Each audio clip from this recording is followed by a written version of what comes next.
ये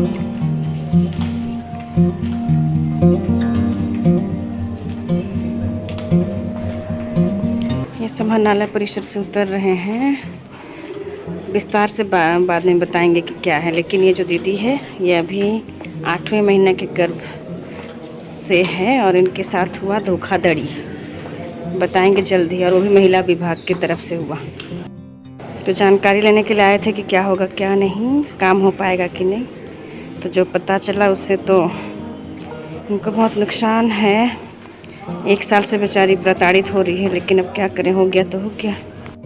तो कल हम मिले थे एक दीदी से जो 1 साल तक आंगनबाड़ी सेविका के तौर पे जिस केंद्र में उसको सेवा देने के लिए बोला गया था, चिट्ठी दिया गया था, उसमें लगातार आंगनबाड़ी सेविका के तौर पे काम की। और बताइए, दुर्भाग्य से अभी तक 2022 से 2023 ख़त्म हो गया, उसको अभी तक ये ज्वाइनिंग लेटर नहीं मिला है। तो कल हम लोग विभाग गए और वहाँ पता किए कि किस कारण से उसको ज्वाइनिंग लेटर नहीं मिला है। तो जो जानकारी हम लोग को मिला वो बहुत हैरत अंगेज करने वाला था, और ये दिखाता है कि मतलब ये जो सिस्टम के लोग हैं, जिसमें जब वैकेंसी आती है तो लोग किस तरह का खेल रचते हैं पैसों के लिए, ये हमको समझ में आया। और ये भी हमको बहुत आश्चर्यजनक लगा कि जिन लोग अप्लाई करते हैं वो लोग कैसे मतलब कि काम के लिए बेरोज़गारी के हालत में जो चीज़ देखना रहता है वो चीज़ें अच्छे से नहीं देख पाते हैं, और जिनको लेना रहता है, व्यक्ति लेना रहता है, वे भी ढंग से ये नहीं करते हैं। तो मामला ये था कि 2 जनों का मतलब कि आवेदन आया था एक केंद्र में आंगनबाड़ी सेविका के लिए, जिसमें कि जो 1 साल तक सेवा दी है उसका टोटल मार्क्स आया 18 नंबर, मैट्रिक से लेकर के स्नातकोत्तर तक जितना भी उसका अपना क्वालिफिकेशन था। और जो 1 साल तक सेवा दी उसका 18 नंबर, और जिसका सिलेक्शन नहीं हुआ है, मतलब कि जो भी वहाँ सिलेक्शन कमेटी में गए थे और जिनका सिलेक्शन नहीं किया उसका 22 नंबर है। लेकिन चूँकि लेन देन का काम हुआ, और ये लगभग सभी आंगनबाड़ी केंद्र में जहाँ भी चयन हुआ है उसमें ऐसे ही हुआ है, सुपरवाइज़र CDPO और जो भी उसमें रहते हैं वो लोग कुछ ना कुछ लेना देना करते हैं। तो जिसका सिलेक्शन नहीं हो पाया वो लाती है 22 नंबर, और जिसको वो लोग सिलेक्शन करते हैं और सेवा दीजिए बोल के निकाल के चिट्ठी देते हैं कि आप सेवा शुरू कीजिए,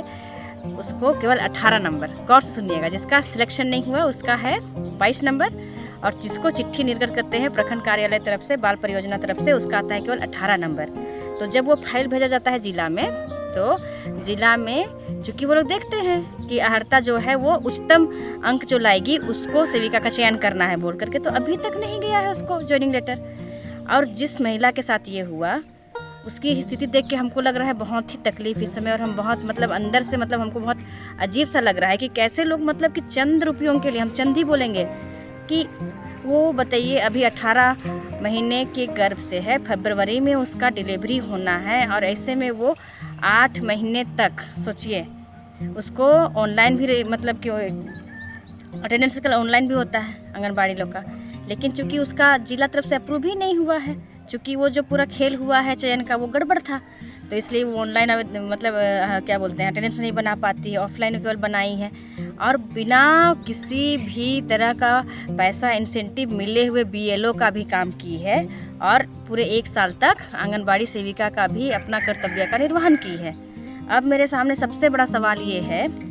कि जिन लोग पैसा लेन देन करके उसको चिट्ठी निकलवा दिए, अब जिला में तो हो नहीं रहा है, क्योंकि जिसका चयन नहीं हुआ है उसका नंबर आता है 22, और जिसको ये लोग बोलते हैं कि इसका चयन होना चाहिए उसका केवल 18 है। लेकिन जिला का जब वहाँ देख रहे हैं कार्यालय वाले कि तो 18 और 22 का खेल है, कि उच्चतम अंक तो 22 है, उसको नहीं लिया गया, तो वो लोग दे नहीं रहे हैं उसको चिट्ठी, तो बेचारी बीच में फंस गई है वो जो 18 माह की गर्भ से है। तो ये जो मामला हुआ है ये हम इसलिए बता रहे हैं और ये वीडियो बना रहे हैं कि जब भी आप लोग कोई भी तरह का आवेदन भरते हैं किसी भी पद के लिए, तो पहले तो पूरा पढ़ लीजिए कि उसमें चयन का क्या अर्हता है और क्या नियमावली है, क्योंकि वो अंधेरे में रही, उसको लगा कि बोलने वाला जो बोल दिया है। लेकिन अभी का समय जो है, आप लोग लगभग हर कोई ये महसूस करते हैं कि जिसकी पहुंच जिस भी कार्यालय में ज़्यादा है उसका चमचागिरी या दलाली जो बोल लीजिए, उसकी वजह से बहुत बार चीज़ें उनके फेवर में होता है। तो इसलिए कुछ लोग जब आपको बोलते हैं ना कि आप ऊपर जाके मत पूछिए, हम बता देंगे, जैसे कि इस महिला के साथ हुआ, और बेचारी गांव की महिला 1 साल पहले ही शादी होकर के आई है, तुरंत फिर बेचारी गर्भ से थी, ऐसे में उसको बरगलाया गया कि नहीं तुम्हारा हो जाएगा, जॉइनिंग लेटर आज नहीं कल आएगा, आज नहीं कल आएगा।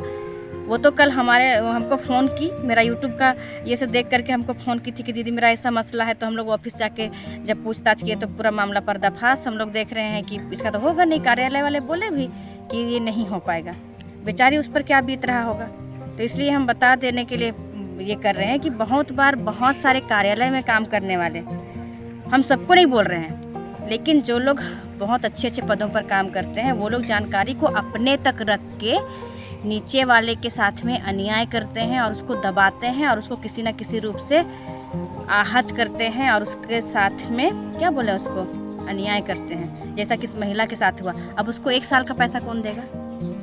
और बेचारी को हम बोले कि घर जा कर के आप सोच लीजिए, उसके बाद बताइए कि आप लिखित दीजिएगा कि नहीं जो लोग आपके साथ में इस तरह का गंदा मजाक किए हैं। अभी तक फ़ोन नहीं किए हैं क्योंकि उसको काम चाहिए था, काम नहीं मिला। अब वो 8 माह की गर्भ से है, अभी वो अपना न्याय के लिए लड़े कि अपने बच्चे और अपना सेहत के बारे ख्याल रखे। लेकिन हमको उनके ऊपर बहुत तरस आ रहा है जो लोग पैसे के लिए, सोचिए हम दोबारा बोल रहे हैं, पैसे के लिए मतलब कि ऐसा चयन किए। लेकिन उस महिला के साथ 1 साल का जो गंदा ड्रामा हुआ है और जो उसको काम कराया गया है सेविका के तौर पे, वो भी बरगला करके, उस पर क्या बीत रही होगी। तो हम लोग कहीं ना कहीं जो आंखें बंद करके रखते हैं ना और बहुत बार अंधा विश्वास करते हैं और सही जानकारी के लिए हम लोग नहीं प्रयास करते हैं, हम सब भी दोषी हैं।